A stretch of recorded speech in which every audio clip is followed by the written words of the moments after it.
আজহারি সাহেব, তিনি বললেন রাজাকার শব্দটি আগে ঘৃণার ছিল, কিন্তু এটা নাকি এখন সম্মানের। এ লজ্জা আমরা কোথায় রাখবো? কার বক্তব্য ওয়াজ আমরা বছরের পরে বছর শুনেছি যে এই কথাটা বলে গেল? একটু বেশি শিক্ষিত মানুষ তো এই জন্য একটু বেশি বুঝেন, উনি একটু অল্প শিক্ষিত মানুষ এই জন্য উনি বুঝাইতে পারে না, বুঝছেন?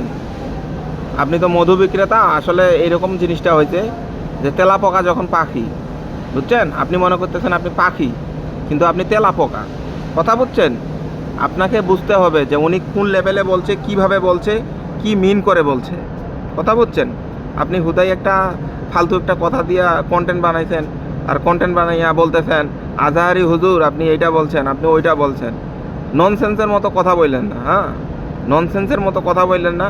আপনাকে একটা জায়গায় রাখা হয়েছে, যদিও নিম্ন পর্যায়ে রাখা হয়েছে, কিন্তু আপনি ননসেন্সের মতো কথা বললে সমস্যা।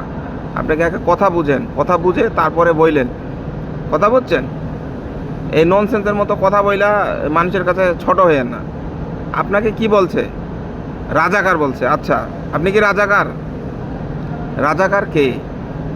রাজাকারের অর্থ বুঝেন? আপনি বুঝেনই নাই যে উনি কি বুঝাইছে, আপনাকে কি বলছে, আমাদের কি বুঝাইছে, রাজাকার কাকে বলছে, রাজাকার কে সেটা আপনি বুঝেনই নাই।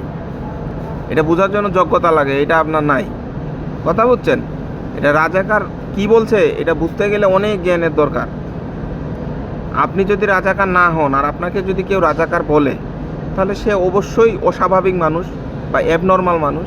সে এইটা বুঝাইছে যেটা আপনি বুঝেন নাই, ভঙ্গিমা করতেছেন, অনেক কিছু বুঝছেন। ননসেন্স কথাকার।